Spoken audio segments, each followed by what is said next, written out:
Well, good afternoon, everyone. Today is Wednesday, August 12th. My name is Brendan Derone, Chief Distribution Officer with E4 Insurance Services, and you are on the BREW, building relationships every week. As it is August 12th, happens to be National Julienne Fries Day. Those are also known as shoestring fries or shoestring potatoes. It is also National Middle Child Day, so if you are a middle child, have a middle child, why not give them some kudos?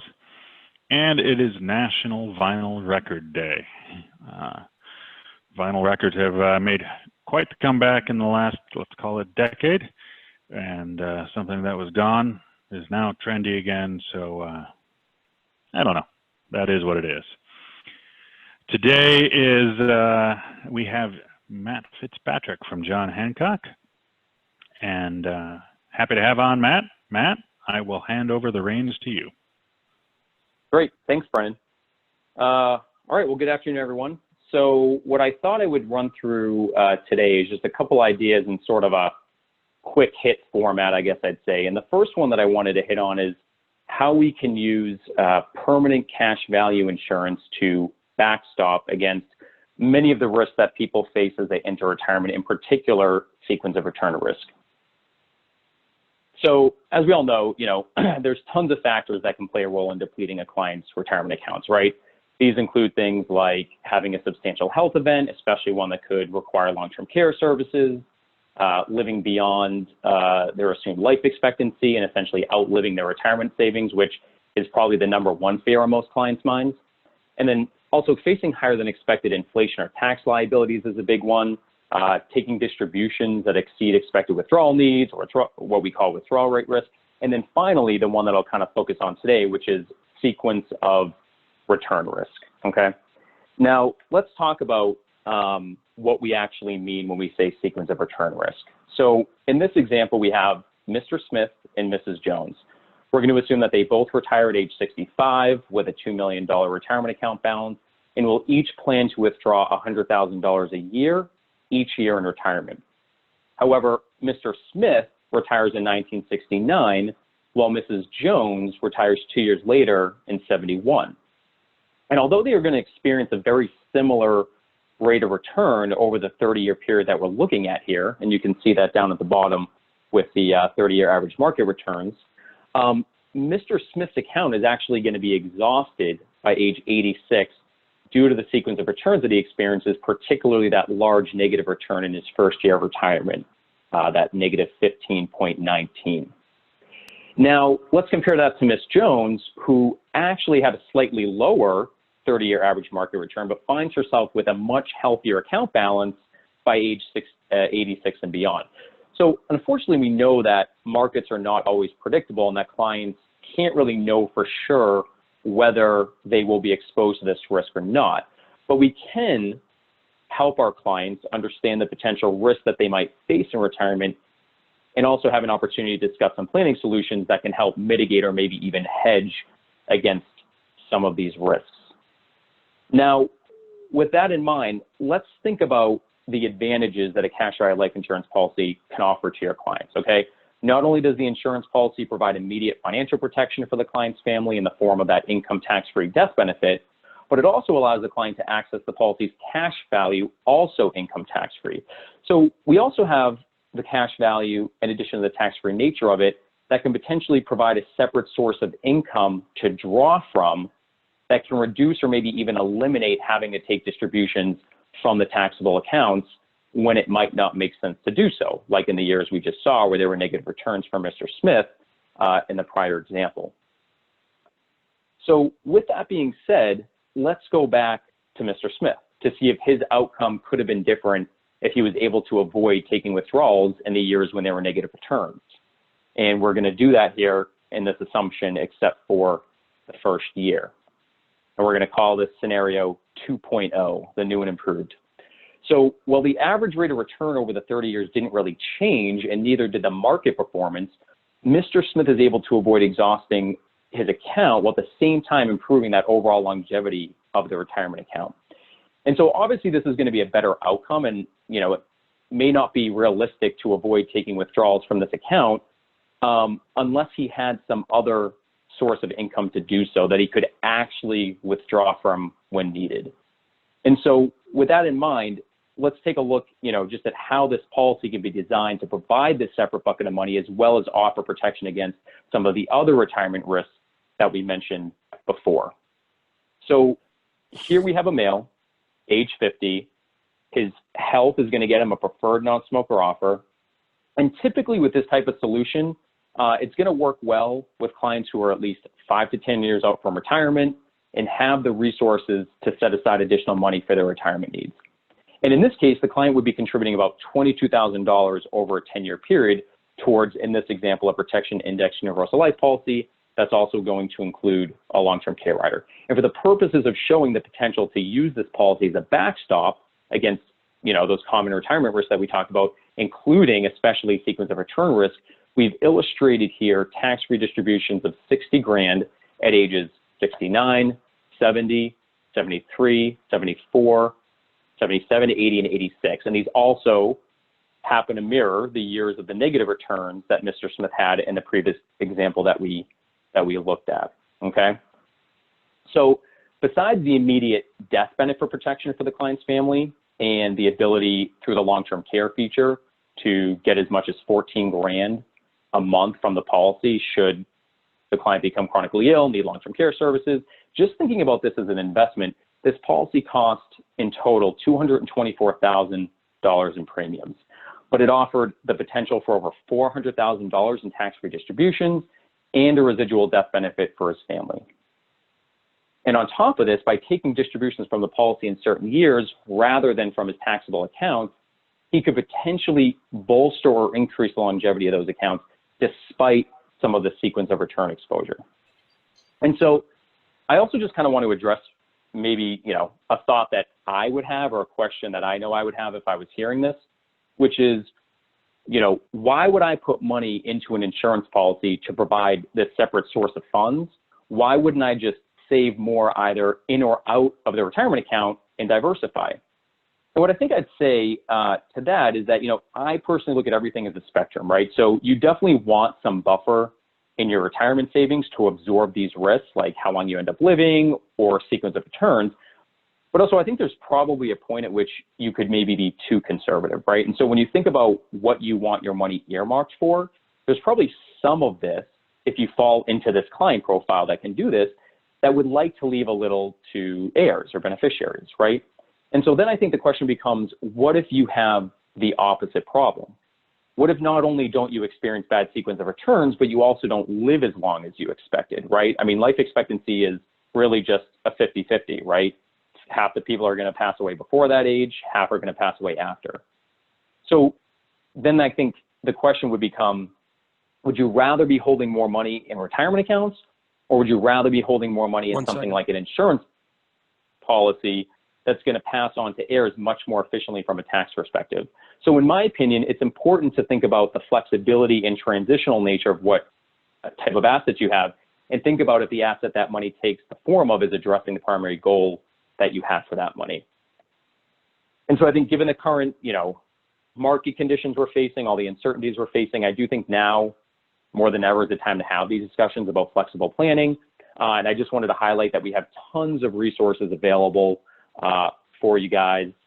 These include case examples, client-approved guides, custom proposals that we can use directly with clients that are available right in our illustration software, so you can put it right on top of a sales ledger and the like, okay?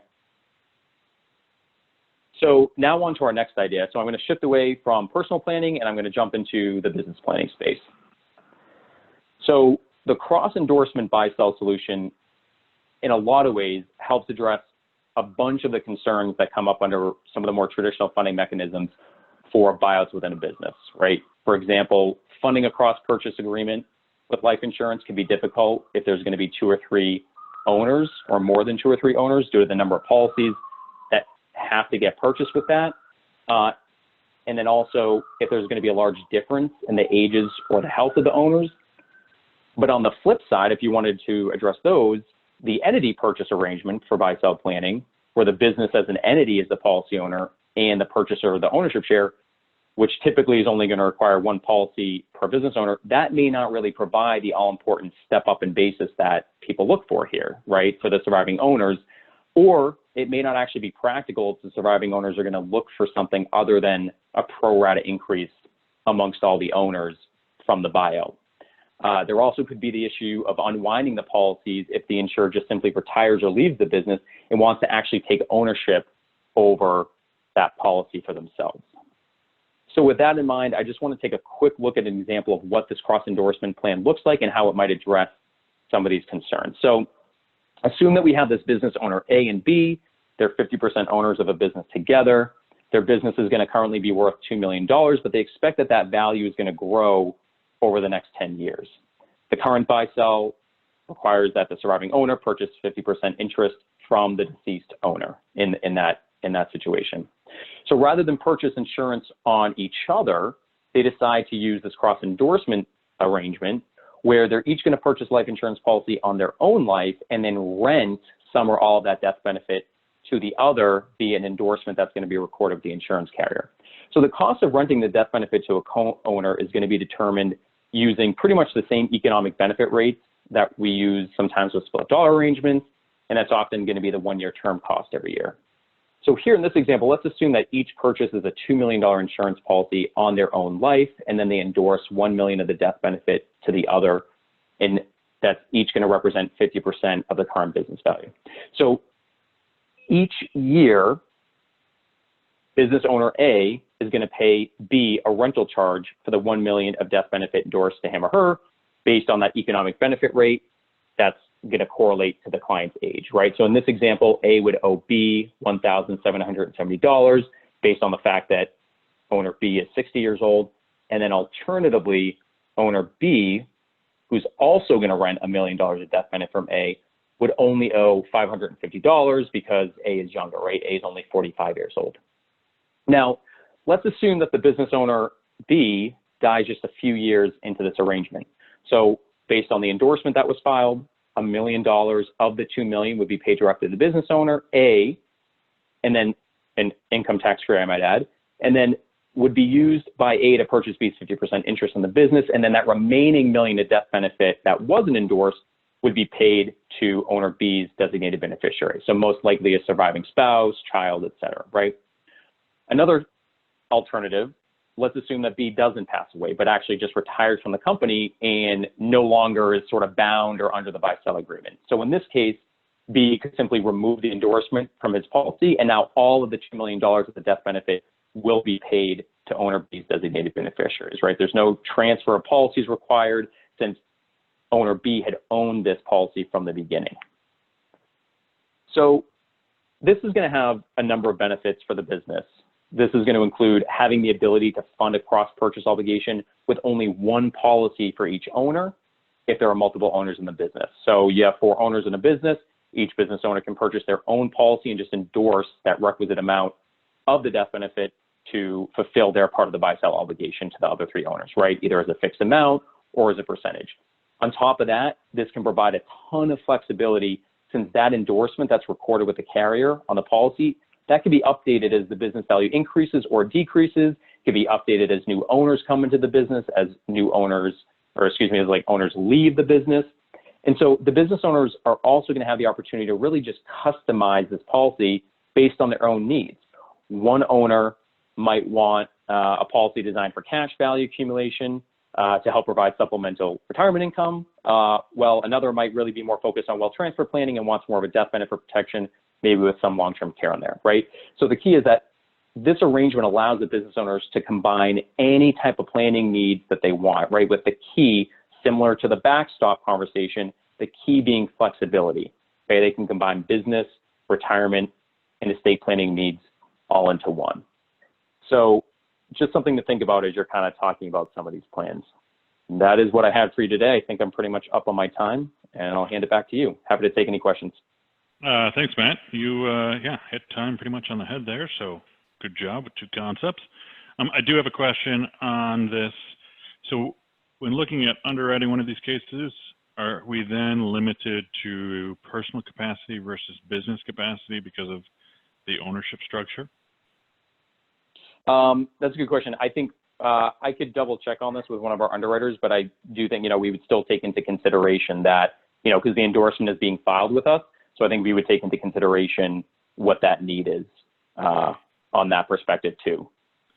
And then a second follow-up question on that. On that endorsement, what are you looking for proof of, I guess, the payment or the transaction? What does that process look like? I'm not sure. So proof that what, there is an actual buy-sell agreement? No, that we've actually made the transaction to rent the policy, rent certain percent of the death benefit out. Are you asking for cash checks, or is it just the owner, truly does that, and it's between, basically? That's between them. Okay. Yep, that's between them. All right. I have hogged some of the questions right now. Does anybody else? Actually, it looks like Steve Walker has a question.